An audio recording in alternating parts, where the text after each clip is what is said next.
Your legs have carried you through storms no one applauded. They have stood when your heart was tired. They have walked forward when your mind begged to quit, and yet you rarely thank them. Today is about strength. Not loud strength, not gym mirror strength, but quiet, unshakable, disciplined power. This is 3 vitamins to supercharge your legs. Not hype, not magic, just fuel for resilience. Why strong legs are a stoic advantage. Strong legs are not vanity. They are foundation. They carry your body. They stabilize your spine. They move you toward your purpose. In a stoic life, you train what supports your duty.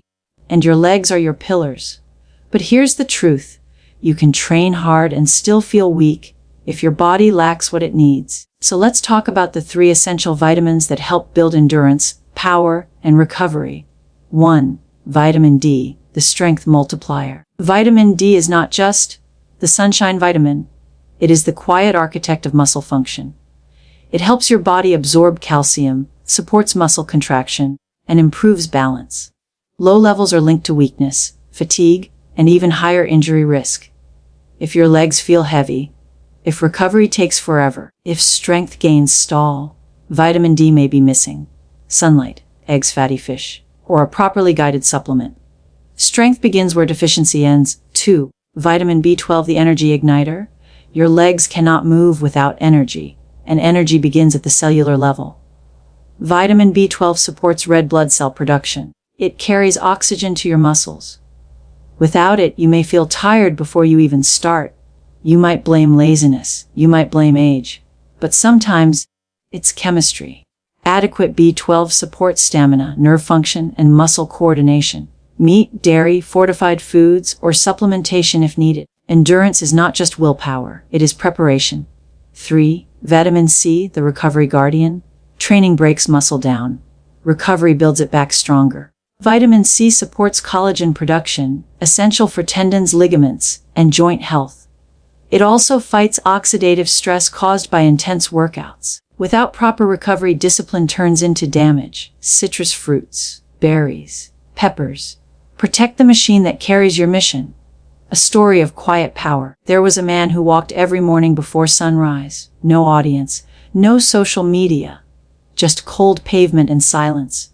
He had once been strong in his youth, an athlete in his prime. Years passed. Responsibilities grew. His legs weakened. So did his confidence.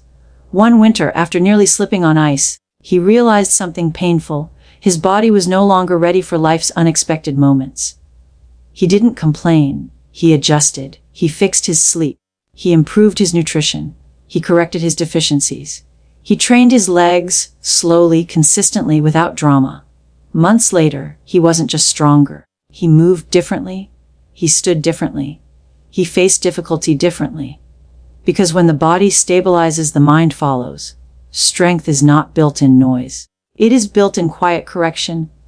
The Stoic lesson: you do not control genetics. You do not control time. You do not control aging.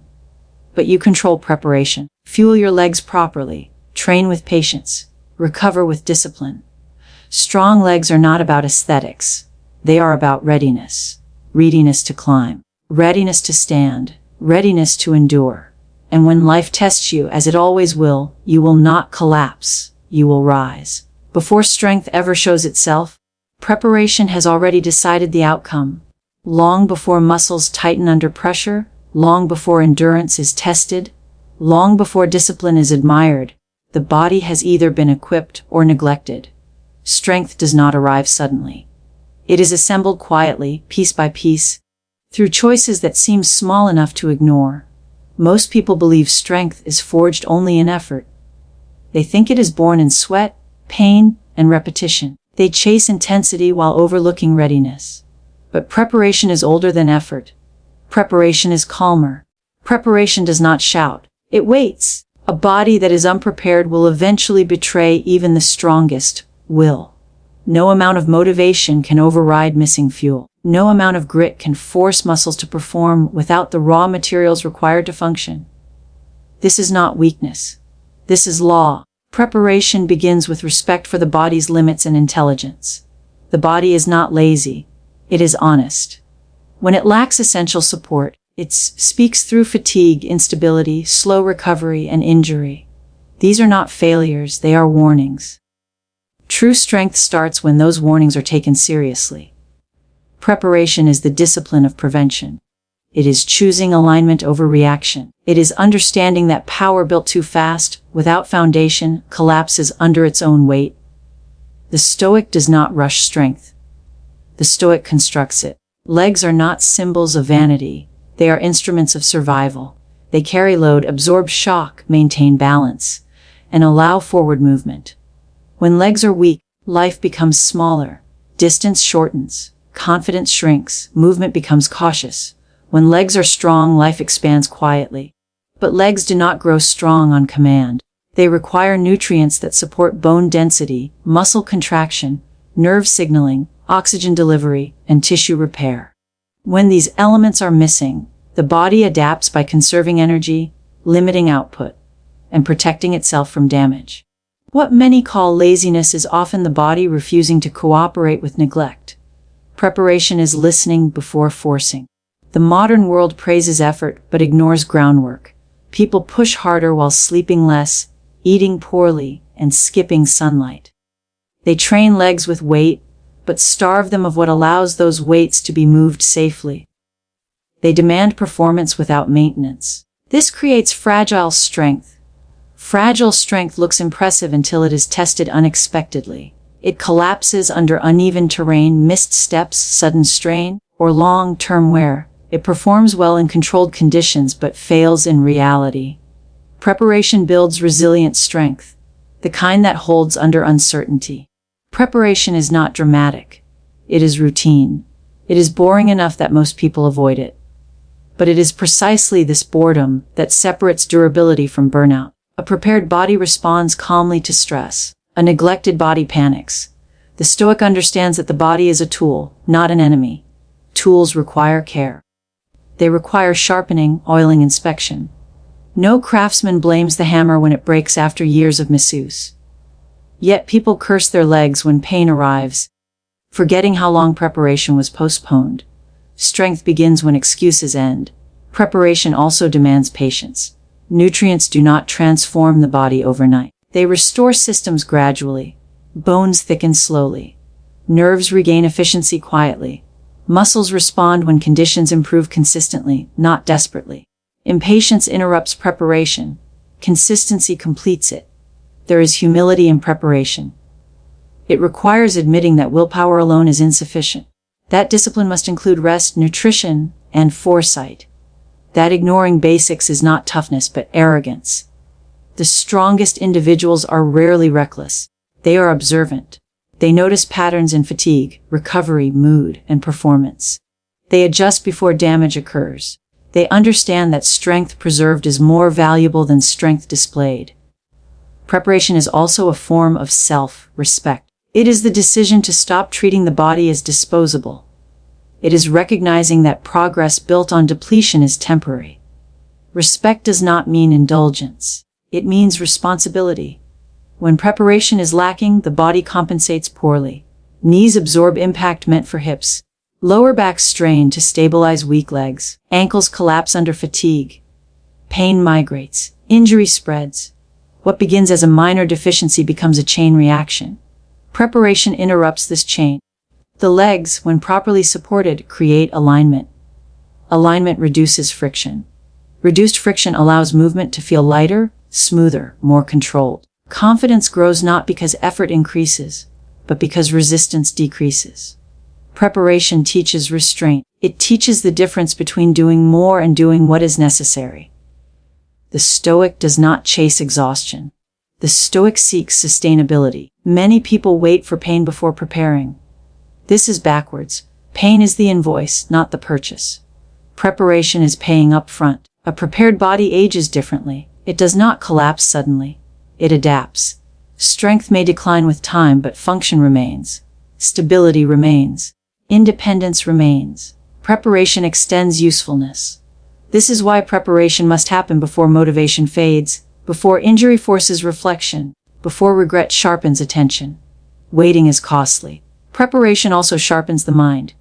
When the body feels supported, mental noise decreases. Irritability lessens. Focus improves. Movement becomes deliberate. The mind no longer fights the body for control. Discipline becomes easier when the system supports it. Preparation creates margin. Margin between effort and failure. Margin between balance and collapse. Margin between recovery and overuse. In moments of unpredictability, margin is survival. The Stoic prepares not because disaster is guaranteed, but because uncertainty is inevitable. Strength that begins with preparation is quiet. It does not seek validation. It does not announce itself. It shows up consistently, reliably, without drama. It is felt more than seen. Prepared legs do not hesitate. They respond. Preparation is the unseen victory. It is the reason some people endure while others break under identical pressure. It is the invisible advantage earned through foresight. The body remembers preparation. It rewards it later when conditions are harsh and choices are limited. Neglect is also remembered. Preparation is not perfection. It is attentiveness. It is correcting small deficiencies before they grow large. It is adjusting before damage becomes permanent. The Stoic understands that the future is negotiated in the present. Every choice either strengthens the foundation or weakens it. There is no neutral ground. Strength does not begin when the weight is lifted. It begins when the body is made ready to lift it safely. Preparation is the root. Strength is the branch. Those who skip the root wonder why the tree falls. Strength begins with preparation. Energy is not a mood. It is not a slogan. It is not something you summon by clenching your fists and demanding more from yourself. Energy is constructed. Layer by layer. Choice by choice. Habit by habit. Many people wait to feel energized before they act. They delay movement until motivation strikes. They postpone discipline until they feel ready. But readiness is rarely emotional. It is biological. It is structural. It is built long before the moment of effort arrives. When your legs feel heavy, when your steps drag, when exhaustion visits too early in the day, it is tempting to judge yourself, to call it weakness, to blame age, stress, or character. But energy is not a moral trait. It is a resource, and resources must be cultivated. The Stoic does not complain about low energy. The Stoic investigates it. Energy begins at the cellular level, far beneath conscious awareness. Oxygen must be transported efficiently. Nutrients must be converted into usable fuel. Nerves must transmit signals clearly. Muscles must contract and release in coordinated rhythm. When any part of this system falters, performance declines. No amount of self-criticism repairs a depleted system. You cannot shame your body into producing what it does not have. You cannot out-discipline a deficiency. You can only correct it. Energy is built through preparation and protection. It is built through sleep that restores instead of distracts. Through nutrition that supports instead of sedates. Through movement that strengthens instead of drains. Through consistency that compounds instead of collapses. There is a difference between stimulation and energy. Stimulation is borrowed. Energy is earned. Stimulation comes from caffeine, urgency, fear, external pressure. It feels powerful at first. It spikes the system. It masks fatigue. But borrowed energy demands repayment, often with interest.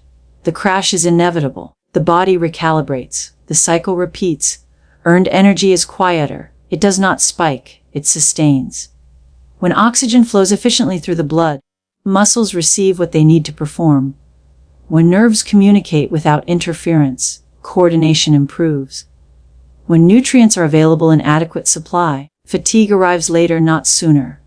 This is not dramatic. It is functional. Many confuse exhaustion with effort. They believe that if they are not drained, they have not worked hard enough. But exhaustion is not proof of productivity. It is often proof of imbalance. Energy is built when input matches output. If you demand intense performance from your legs while neglecting the systems that power them, the body will adapt defensively. It will slow you down. It will conserve. It will restrict output to protect survival. This is wisdom, not betrayal. The Stoic understands that the body is not an obstacle. It is an ally. When it signals fatigue, it is communicating data. Data can be interpreted. Data can be acted upon. Ignoring data leads to breakdown.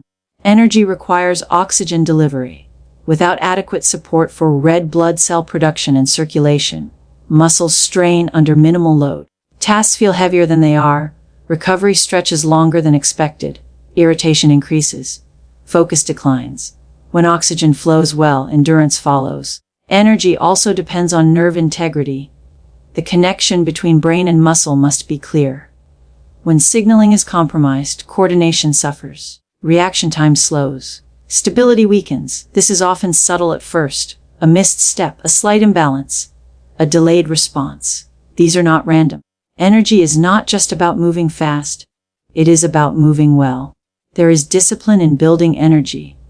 It requires accepting that shortcuts are temporary, that quick fixes conceal deeper issues, that sustainable vitality demands boring consistency. Sleep becomes non-negotiable. Hydration becomes intentional. Nutrient intake becomes deliberate. Movement becomes structured instead of sporadic. This is not obsessive. It is strategic. When you build energy, you reduce friction between intention and action. You think about standing up and you stand. You decide to train and you train. You commit to walking further and your legs cooperate. When energy is low, everything feels like negotiation. The body resists. The mind argues. Tasks expand beyond their actual size. Energy simplifies life. The Stoic does not romanticize struggle that is self-created. If fatigue is avoidable, it is corrected. If systems are depleted, they are replenished. There is no glory in preventable weakness. Energy is also influenced by stress. Chronic stress diverts resources away from recovery and growth. It prioritizes survival over performance. When stress becomes constant, the body exists in defense mode.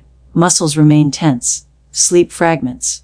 Digestion weakens. Energy becomes unstable. Building energy requires regulating stress, not eliminating it. Stress is part of life, but unprocessed stress drains reserves silently. Breathing patterns, time in sunlight, deliberate rest, controlled training intensity, these are not luxuries. They are methods of preserving capacity. Energy compounds when managed wisely. Small improvements accumulate. An extra hour of quality sleep. Balanced nutrient intake. Moderate, consistent movement. Over weeks, the system recalibrates. What once felt exhausting becomes manageable. What once required effort becomes routine. This is not transformation through hype. It is transformation through alignment. Many people chase motivation when what they need is restoration. They seek inspiration when what they need is oxygen, nourishment, and recovery. Energy is built when the body trusts that it will be supported. Trust is earned through consistency. If you repeatedly deprive your body of rest, flood it with poor nutrition, and demand peak output, it will stop responding enthusiastically. It will ration effort. When you support it consistently, it responds generously. There is also psychological energy. The mind consumes resources when it resists reality. Complaining drains. Comparison drains. Regret drains. Energy is preserved when attention is focused on what can be controlled. The Stoic directs effort inward before outward. Control your habits. Control your preparation. Control your response. Release what is beyond influence. Clarity conserves energy. Energy is not infinite. It must be allocated intentionally. If you waste it on distractions, reactive emotions, and scattered focus, little remains for meaningful effort. Building energy includes building boundaries. Protect sleep. Protect training time. Protect recovery. Protect mental space. When legs feel strong and responsive, confidence grows quietly. Movement becomes fluid. Posture improves. The mind interprets this as stability. Stability reduces anxiety. Reduced anxiety preserves energy. Everything connects. Energy is not built in one dramatic act. It is constructed in daily maintenance. The Stoic understands that discipline, applied to basics, produces extraordinary durability. If you wish for energy without building it, frustration will follow. If you build it patiently, strength will follow naturally. Energy supports strength. Strength supports resilience. Resilience supports purpose. You do not rise to your ambitions. You rise to the level of your preparation and capacity. Energy is built, not wished for. Resilience is not a personality trait. It is not something you either possess or lack. It is constructed. It is trained. It is reinforced through repetition, through discomfort, through deliberate exposure to challenge. And it is both physical and mental, inseparable, intertwined like muscle and bone. When the body weakens, the mind begins to doubt. When the body stabilizes, the mind grows steady. This connection is not poetic, it is biological. Posture influences emotion. Movement influences thought. Strength influences perception. If your legs tremble under simple strain, uncertainty creeps into your decisions. If your balance falters easily, hesitation follows. The body communicates constantly with the mind, sending signals of capability or fragility. Over time, those signals shape identity. Resilience begins in the body because the body is the first battlefield. Life does not test you in controlled environments. It tests you when you are tired, when conditions are unstable, when the ground is uneven. It tests your footing before it tests your philosophy. Strong legs do not eliminate hardship. They reduce vulnerability to it. They allow you to stand longer, walk farther, endure more. That endurance sends a message inward. I can handle this. The Stoic does not separate physical training from mental training. Both are preparation for unpredictability. When you strengthen your legs, you are not only building muscle fibers. You are building proof. Proof that effort produces adaptation. Proof that discomfort can be survived. Proof that limits can shift. Every controlled repetition in training becomes a reference point during chaos. Resilience is physical because the nervous system responds to movement. When you challenge your body safely and progressively, the nervous system learns efficiency. It learns coordination. It learns recovery. These adaptations reduce panic when stress appears. A body accustomed to stress does not overreact to it. But resilience is also mental. It is the ability to interpret difficulty accurately. It is the discipline to respond instead of react. It is the refusal to exaggerate discomfort into catastrophe. The body sends sensations. The mind assigns meaning. If your legs burn during exertion, you can interpret that as weakness or as growth. If they ache during recovery, you can interpret that as damage or as adaptation. The interpretation determines whether you continue or retreat. Mental resilience is built when you choose constructive interpretation repeatedly. Physical resilience supports this process. When your body is well conditioned, sensations are less threatening. You recognize the difference between pain that signals injury and discomfort that signals effort. You trust your capacity. Trust reduces fear. Fear drains resilience faster than fatigue. When fear dominates, energy scatters. Muscles tighten unnecessarily. Breathing becomes shallow. Decision-making narrows. Even minor obstacles feel overwhelming. A resilient body regulates fear more effectively. Strong legs ground you. Stable posture slows panic. Controlled breathing restores clarity. The Stoic trains both domains deliberately. Resilience does not mean the absence of strain. It means the ability to recover from it. Recovery is physical and mental. Muscles rebuild. Tendons strengthen. Thoughts reorganize. Perspective widens. If you train without recovery, resilience collapses. If you reflect without action, resilience stagnates. Balance sustains it. The legs are symbols of forward movement. When they are strong, you are less likely to avoid challenge. You walk toward difficulty instead of around it. You climb stairs instead of searching for elevators. You choose effort instead of convenience. These small decisions compound into identity. Resilience is reinforced by evidence. Each time you endure a demanding workout, each time you push through controlled fatigue, you collect evidence of capability. This evidence becomes memory. Memory becomes belief. Belief influences future action. When hardship appears in other forms, professional pressure, personal conflict, unexpected setbacks, the body remembers. It remembers surviving strain. It remembers recovering from exhaustion. It remembers stability under load. That memory calms the mind. But resilience also requires humility. The Stoic acknowledges limits. Ignoring injury is not resilience. Overtraining is not resilience. Suppressing emotion is not resilience. True resilience includes awareness and adjustment. If your legs are fatigued beyond recovery, you rest strategically. If your mind is overloaded, you create space. resilience is not stubbornness. It is intelligent persistence. There is strength in knowing when to push and when to pause. Physical training teaches this rhythm. Effort followed by rest. Contraction followed by release. Load followed by adaptation. This rhythm mirrors life. Intensity cannot be constant. Pressure cannot be permanent.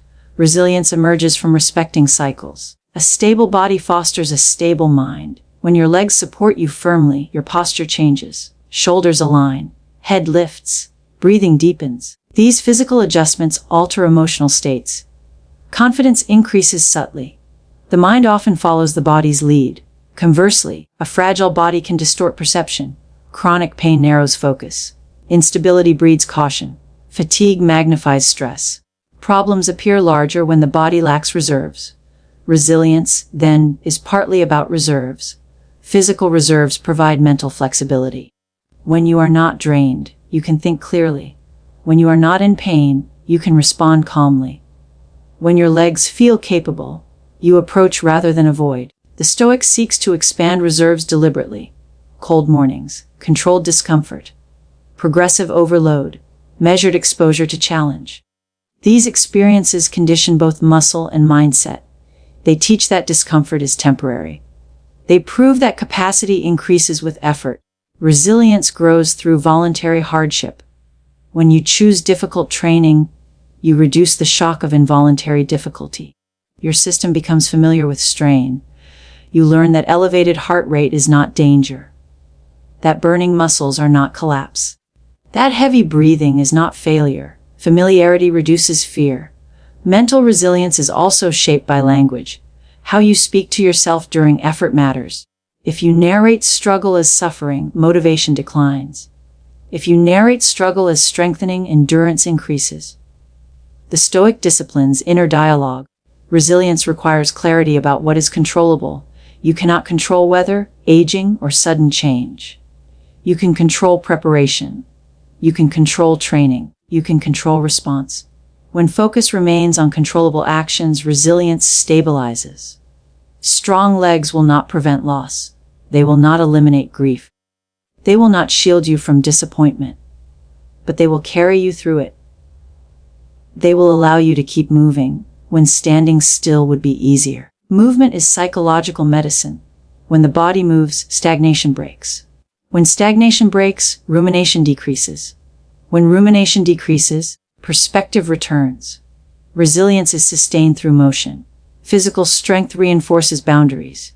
You become less tolerant of neglect, of sleep, of nutrition, of discipline. This self-respect extends into other areas. You demand higher standards from yourself and others. Mental resilience thrives in structured environments. Routine strengthens resilience. Regular training times, consistent sleep schedules, predictable recovery rituals. These patterns create stability in unstable worlds. The Stoic builds order internally to withstand external chaos. Resilience is not loud. It is not dramatic. It is quiet endurance. It is steady breathing under load. It is balanced footing on uneven ground. It is clear thinking in tense moments. It is built when body and mind align. When your legs are strong, your stance widens. When your stance widens, when your balance improves. When your balance improves, your confidence deepens. When confidence deepens, your decisions sharpen. This chain begins in the body and ends in the mind. Resilience is physical and mental because you are not divided. You are integrated. Every training session shapes thought patterns. Every disciplined response shapes physiology. Neglect one and the other weakens. Strengthen one and the other benefits. The Stoic trains both deliberately, knowing that life will test both simultaneously. Resilience is physical and mental. Strength was never about appearance. It was never about impressing anyone or chasing applause. It has always been about readiness. Readiness to stand when life pushes. Readiness to walk when quitting feels easier. Readiness to endure when comfort disappears. Your legs carry more than your body. They carry your responsibilities, your promises, your future. When you prepare them with intention, when you fuel them wisely, when you train them patiently, you are doing more than building muscle. You are constructing a foundation for resilience. Energy does not arrive because you wish for it. It is built through discipline, through proper nourishment, recovery, and respect for the systems that keep you moving. When your body is supported, your mind grows clearer. When oxygen flows, when strength stabilizes, when recovery is honored, fatigue loses its grip. You stop negotiating with yourself. You simply act. Resilience is not divided between body and mind. It is one force. A stable stance strengthens thought. A steady breath calms reaction. A trained body reduces fear. Every step forward in physical preparation echoes in mental confidence. This is the quiet power of discipline. Not loud, not dramatic, but dependable. Prepare before you are tested. Build before you are broken. Strengthen what carries you so that when life demands more, you are not surprised by the weight. Stand firm. Walk forward. Endure calmly. Thank you for listening. May you grow stronger in body and steadier in mind. God bless you.